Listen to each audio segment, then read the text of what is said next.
பாக்குறதுக்காக வந்திருக்கீங்கன்னு சொல்லியிருக்காங்க. என்ன விஷயமா சந்திச்சீங்க? அவருக்கு என்ன பிரச்சனைக்கு அவர்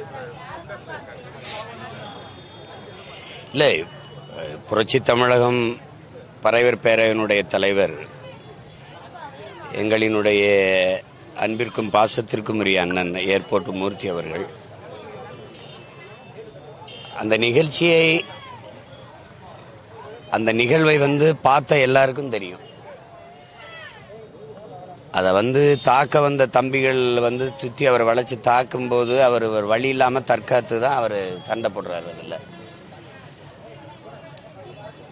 அதில் இந்த அளவுக்கு இவங்க வழக்காக்கி அதை சிறைப்படுத்துவாங்கன்னு நாங்கள்லாம் எதிர்பார்க்கல. இல்லைன்னா உங்களுக்கு முன்னமே முன்பினை எடுத்து இது பண்ணியிருப்போம், பாதுகாத்திருப்போம். அது திடீர்னு இவர் சிறைப்படுத்தினாங்க. சரி, அதை பிணைக்கு முயற்சிக்கும் போதே படக்குன்னு குண்டாஸ் போட்டாங்க. இப்போ இங்கே இருக்கிற ஒரு பெரிய இது என்னன்னா, கடந்த காலங்களில் என் மேல போடப்பட்ட வழக்குகளுமே ஒரு பேச்சே தேசத்திற்கு பாதுகாப்புக்கு பிரச்சனை இருக்கு, தேச பாதுகாப்புன்னு என்னையெல்லாம் 3 மாதம் 6 மாத காலங்கள்லாம் சிறையில் தொடர்ந்து அடைச்சாங்க. ஒரு முகநூல்ல ஒரு பதிவிடுவது, ஒரு அரசுக்கு எதிராக ஒரு கருத்தை பதிவு செய்வது,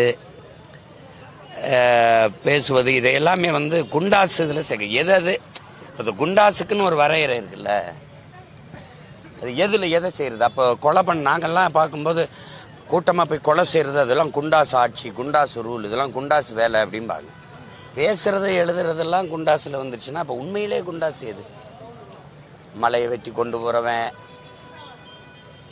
கொலை செய்யறவன், வன்புணர்வு செய்து கொலை செய்யறவன், ஊழல் லஞ்சம் பெறவன், மலைகளை வெட்டி ஏத்துறவன், மணல் அள்ளி விற்கிறவன், இந்த மாதிரி அநீதி செயலை செய்யறவன்லாம் நேர்மையால நல்லவன். இது அதை எதிர்த்து பேசுறவன் குண்டாசுன்னா இது எப்படி என்ன சொல்ல தோணுதுன்னா, அம்பேத்கர் சொல்றாங்க, அதிகாரம் மிக வலிமையானதுன்னு சொல்றாங்க.